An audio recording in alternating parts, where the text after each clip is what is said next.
welcome to the channel. In today's war video, we are raging against 4 Loki. Before we begin though, I want to give a few shout outs to some great people. First, my HC Mags boys, Ink and DJ Sexican, 2 of the most enjoyable seasons I've ever had in MCOC, and a Masters title, all thanks to your planning. I appreciate you both more than you know, and I really hope that you enjoy the well-deserved break. Also, a big thank you to Trappy for helping me get into DSVG for season 45. I'm really looking forward to a great season with these dudes. Now let's get to it. We're on Path 8 this war, and the team we're bringing is Valkyrie, Tigra, and Odin. First up, we have Valkyrie versus Absorbing Man on Node 8. We went ahead and placed our Odin pre-fights on this fight because we'll need them for a couple of others later on in the map. The main thing here with Absorbing Man is you don't want to knock him down, because if you do, he'll gain cruelty buffs. And if he gets 3 or more buffs, he'll start gaining fury passives, and he'll also be able to hit and crit you through your block. All very scary things. Valkyrie handles it pretty well though, since she can do the whole fight without a knockdown. No buffs, no problems. Another great thing about using Valk here is you don't need to punish his specials with heavies to remove his forms. Hitting block naturally gives him less power, so the form duration times out faster than he can get to another special and refine that current form, which allows you to get your big damage in from that SP2.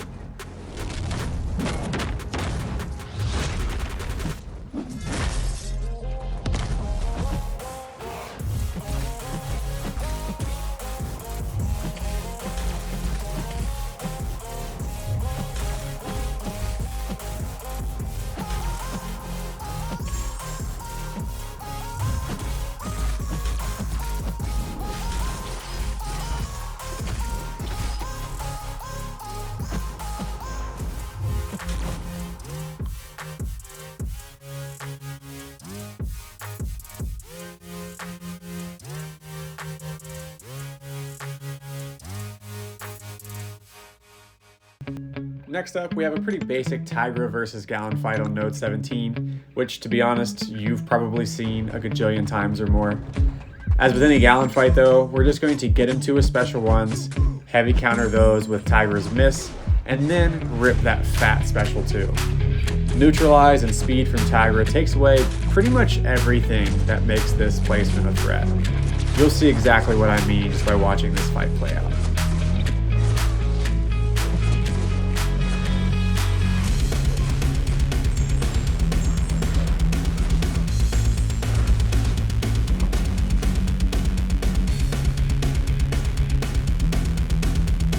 I told you, Tigra go boom boom, and that fight was less than 30 seconds. On to the next one.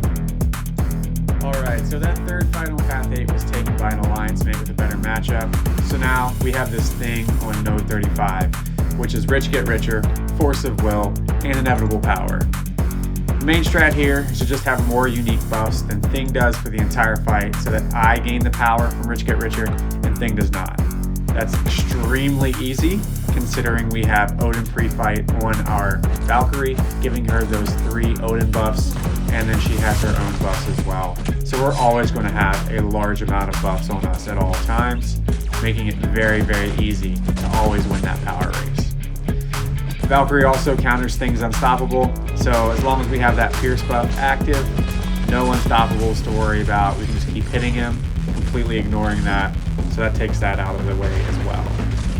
Really the hardest part that you'll see in this match is I'm gaining a lot of power. It's almost too much power.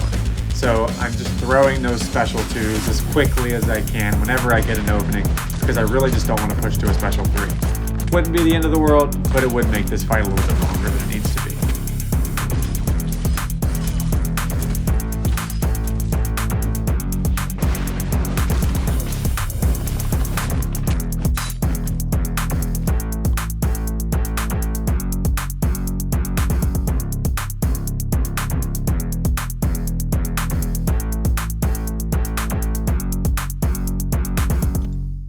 Here we have the last fight of my war.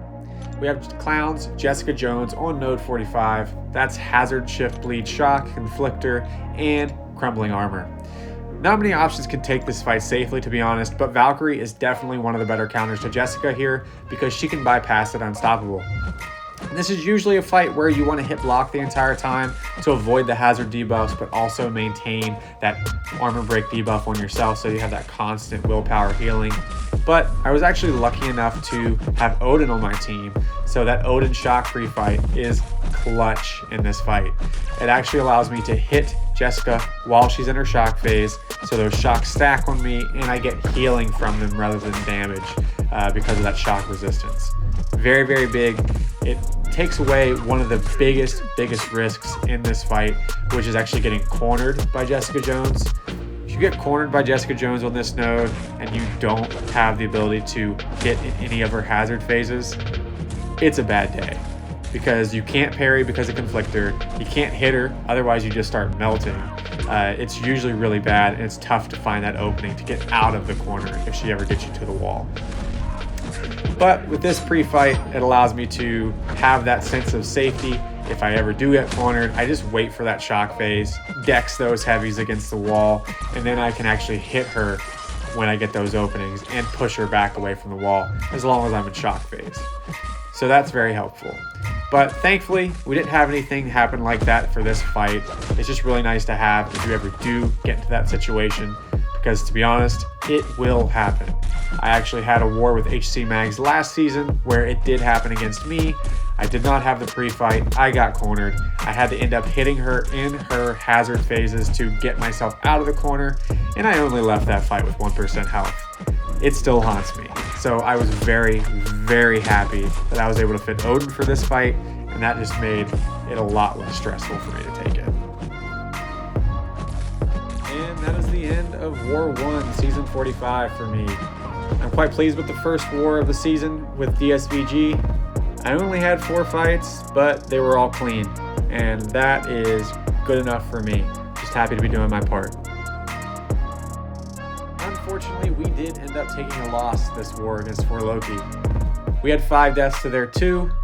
We did have a couple mistakes that probably could have kept it closer, but 4 Loki played very, very well. Hats off to those guys, and good luck to them for the rest of the season. Alright folks, that's all I have for you. This channel is still new, so I'd appreciate any likes, comments, and subscribes that you are willing to give. I want to thank you all so much for watching. I really hope you have a great day or night, wherever you are. And don't forget, always rage on.